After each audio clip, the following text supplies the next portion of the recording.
blowtorch. That he wasn't praying for people to receive the fire of God, but remember, I had been asking and passionately pursuing it. And I got it. I got a measure. Let me tell you what, it'll burn the world out of you. It'll burn fear out of you. It blew in here and blew off everything on the walls of my heart. It burnt the walls of my heart white. And my body fell. Actually, it flew into the congregation. I hit the usher. The usher and I both flew into the first 3 rows and landed on the people. And after that, nobody would stand behind me. I hit people, and then my body flew off in the middle of the aisle, and it vibrated like this violently. It was shaking from the fire that was in me. My pastor's definitely hears God. He goes, don't touch her. We'll leave her there. This is at the beginning of the service now, not the end. And my body shook the entire time. The whole service went on. Everybody did. He said whatever he was going to say. I didn't hear anybody because I wasn't in my body. I wasn't in my body. My body was there. I wasn't there. And that was when he caught me up. I remember 2 angels came and grabbed my hands and took me out of my body, and I began to fly through time. And my body was there so long, they locked me in the church. My own family left me. They stuck a little note in my sleeve. My daughter, no, nobody was moved. They were used to this kind of stuff with me. And it said, when she comes to, call this number. And my dad will come and pick her up. And they locked me in there with a security guard. I think I was there like 10 hours. But I wasn't on earth. I was flying through time. And it looked like we were going. I think only twice I felt myself moving like that. Usually it's just a second, like I'm here and then I'm in heaven. It's that fast. I can't even blink an eye.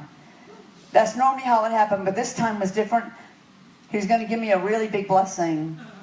And when we finally stopped, I remember my feet hitting the ground.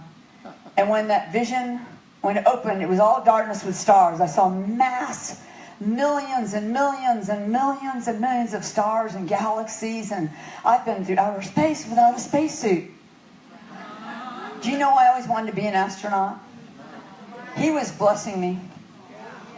I actually applied with NASA in 1969. And they said, we are not accepting applications from women. You could not withstand the rigorous things you'd have to go through to do that. And I'm like, I'm going to be an astronaut. So I am God's astronaut, and I go without a spaceship or a spacesuit. So he let me experience all that. And then my feet hit the ground, and it wasn't a vision. I was in that place. So it wasn't a vision he was giving me. He actually took me back and let me be in that place. I was at the garden tomb. And the angels had already rolled the stone away, had been rolled away. I could hear Mary speaking. And I look over. And he was showing me the answer to a mystery in the Word where Mary thought he was the gardener. She presumed he was the gardener. Now, why would you think that about somebody? Because Jesus was standing in the flower beds. He wasn't on the path. Now, when she first saw him, he had his back to her. I saw it plainly. I actually saw what happened. And there's Mary coming out of the tomb, and she turns and sees him, and she goes, excuse me. And she starts questioning him. And she thought he was a gardener because he had his face in the flowers. He stopped to smell the roses. If you don't know this about Christ, he loves flowers. He absolutely loves them. He is fascinated by them. His home personal mansion and residence in heaven sits in miles and miles of these flowers that sing nonstop all the time. Worship him, worship him, worship him. That's why he's called the Rose of Sharon and the Lily of the Valley. That's why he was put in the garden tomb. That's why it's called the Garden of Eden. He loves flowers. And so he was literally in this flower bed with his back to her. And when she spoke or something, when he stood up and turned, as he turned, he was saying her name. She knew exactly who he was. But they weren't done. After he was done talking to her, I was allowed to follow him up to heaven. He went up to heaven to pour out his blood on the mercy seat. That's right. He had to do that. Amen? That's right. And so I was allowed to follow him up with probably about 1 million angels through the universe. Again, that was another time we traveled. We traveled, I felt ourselves traveling. Angels lined from that place on earth all the way up to where heaven was. I can't measure distance, and again, you know, there's no time or space in heaven. It's all around us. There is a literal place, though. There is really a literal place where your mansions are, where people live there. When they die, your spiritual body goes there and lives. They come and visit in the cloud of witnesses. All of that goes on. But I was taken before the throne of God, and I watched Christ pour out his blood. The angels were prostrate. They weren't even standing. When he got inside there, he was there to present himself to the Father. There was this angel that had this beautiful, like mother of pearl urn that had his blood in it. They collected his blood. And so we had to stand there and pour it out on this mercy seat. And I could see, like over his shoulder, I could see a word appear on there, and he would pour one drop of blood, and it was like water in a hot pan. It didn't just cover it up. It dissolved it.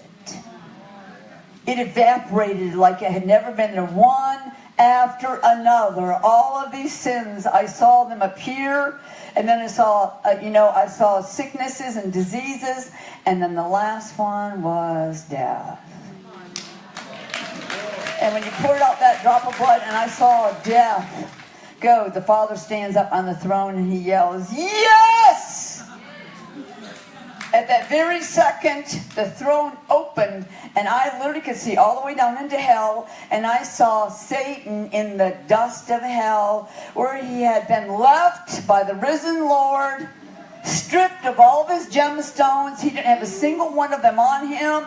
He was dirty, filthy, he was beat up, he was ragged, in those ashes of hell. And when God yelled, "Yes," he lifted his arms and he screamed, "No!" And when that happened, I could see, I heard so clear, I can remember the sound. It was like a clamp. And on him at that moment were bracelets put that he can never remove, that chain will be put through one day, and he'll be thrown into that bottomless pit for 1,000 years. At that very moment, those were